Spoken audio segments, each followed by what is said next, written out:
You're watching 48 Fastcast. All right, welcome into the Fastcast. Our show has been renamed to the Bro Show instead of the Man Show by Jeff. So appreciate that because our friend Matt is in for Gina today. And guys, it's looking like a beautiful day outside. Yeah, a couple of the guys and I are hanging out yesterday. Well, let's just run it back today. The great stretch of days continues. We are getting hotter though, and you'll really notice that as we go into the weekend and next week. We do have a few showers that have actually popped up in parts of Middle Tennessee, out there in Giles County, moving through Petersburg and northern Lincoln County, heading toward Fayetteville. This is what we're probably going to look at for a lot of the day. Very, very isolated spot showers. If you think you're going to get this drought-busting rainfall today, that's not going to happen. But hey, we'll take anything we can get. The new drought monitor will be released in about 30 minutes or so. I'll have that during the Today Show. Hope you stick around with us. Temperatures warming into the low to mid 90s. Weekend forecast looks great. It won't be terribly humid, so those 90s will just feel like 90s. We won't have that heat index around 105. When you step out this morning, you might notice it does feel just a touch more muggy. We've got some areas of patchy fog, including you in Gunnersville. Not expecting huge impacts for that morning commute. Temperatures in the upper 50s to mid 60s out west. This is your 48 First Alert Road Report, sponsored by Bankston Motorhomes. The traffic update for you. We've hit the 7 o'clock hour, which means that drive times will start to increase, and we usually start tracking our first accident. And here we go. 565. It is a minor accident, so minor that the cars are still racing by, these two cars that are on the shoulder right now after they hit each other with a little fender bender. But it could slow you down a bit if you're driving the eastbound lane by County Line Road. Not a huge headache right now in terms of slower drive times, but something we'll be watching through the morning. Here are your current drive times, and please have a safe morning commute. All right, thanks, Jeff. Well, we're learning more this morning as federal agents reportedly apprehended 21 people in a raid near a chicken plant in Russellville. That's according to our media partners at the Times Daily. WAFF 48 viewers sent us some of these videos and photos of ICE agents patrolling the area yesterday.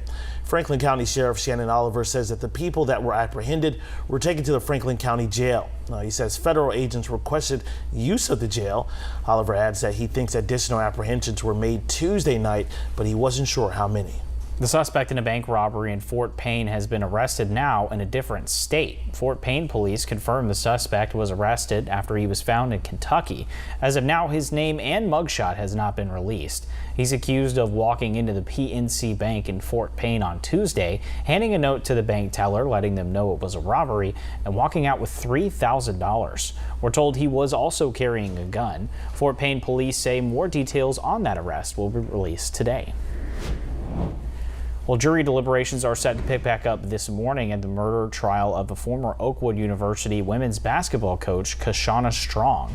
Strong is accused of shooting Antonio Robinson 3 times in 2022. Testimony during that trial revealed that Strong and Robinson were also involved in a love triangle.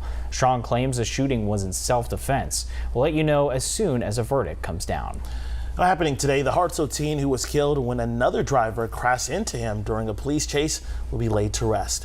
17-year-old Tristan Hollis was killed in that accident that happened in Hartselle.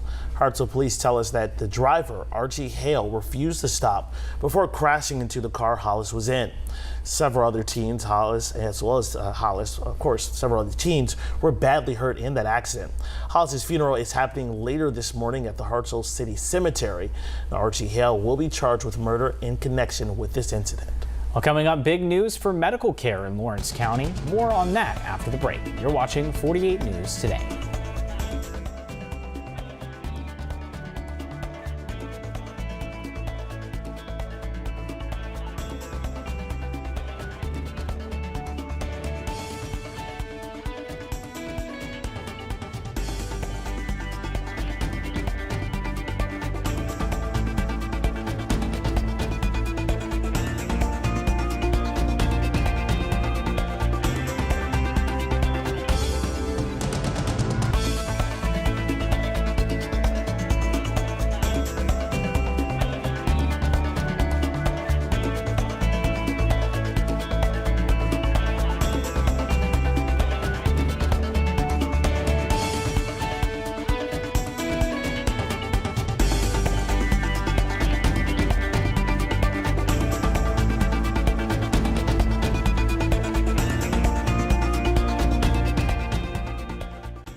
Well, big news for those living in Lawrence County. A new 20-acre outpatient care facility is coming to the area. Huntsville Hospital has agreed to invest $14 million into that new property, which will be located on Highway 24 in Moulton.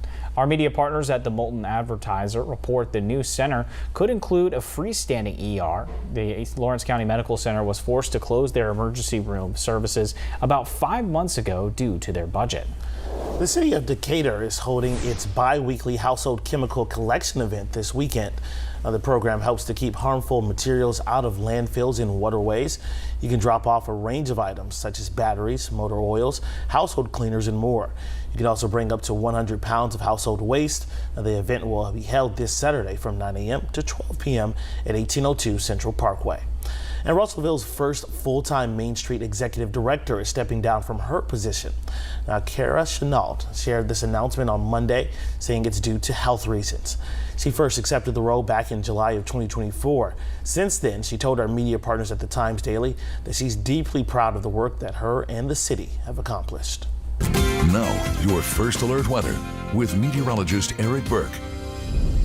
Well, we said there was a small chance of rain today, and that is panning out already. A couple isolated showers right now over the state line into Middle Tennessee, moving into parts of northern Lincoln County, into Moore County. That's covering most of the county, actually, and also into Franklin County. A few sprinkles might just clip you there near the Ardmore area. Hour-by-hour forecast, temperatures warming into the upper 80s. A little bit more moisture and humidity today, so we might have a heat index just cresting 90 degrees. Here's a look at the day, though. Looking at mostly sunny to partly cloudy skies. I think this model, future radar, is overdoing things as far as the potential for those isolated showers. But there is a chance, especially if you live in Middle Tennessee or Northeast Alabama, that you see one of those quick little showers popping up today. Most of us stay dry. We've got some fog lingering over Lake Gunnersville. Here's the day today. High temperatures in the mid to upper 80s. Northwest wind 5 to 7 miles per hour. Very warm evening for high school football games tomorrow night. Weekend forecast stays sunny and hot. Highs in the low 90s. We've got mid 90s starting off next work and school week. All right, looks like a beautiful day, guys. Yeah, that last stretch of heat is not giving up on us here as we hit September. Absolutely. Well, everybody, thanks for watching 48 Fastcast this morning. We'll see you through today's show.